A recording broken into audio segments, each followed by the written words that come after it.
গৌরনগর যেটা আমাদের এলাকা কৈলাসহর থেকে কুমারঘাট আমাদের রুট বন্ধ করেছি আমরা। মূল কারণ হচ্ছে দুটো সমস্যা।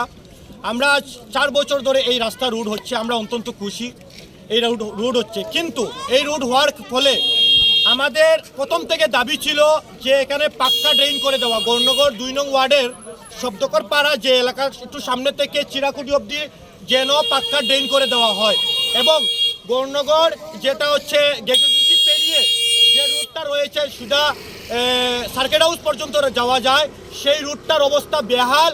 সেই রুটটা যেন অন্তত সরকার সেটা কাজ করে এবং এই ডিপার্টমেন্ট কাজটা করে। এই দাবি নিয়ে 4 বছরে আমরা 50খানার উপরে চিঠি ডিএম অফিস, ডিএম স্যারের কাছে, এরপরে আমাদের বিডিও মহাশয়ের কাছে, এসডিএম স্যারের কাছে সহ প্রশাসনের যারা আছে সবার কাছে পাঠিয়েছি। এবং আমি নিজে ত্রিপুরা বিধানসভার মাননীয় বিধায়ক টিঙ্কু রায়, আমাদের মন্ত্রী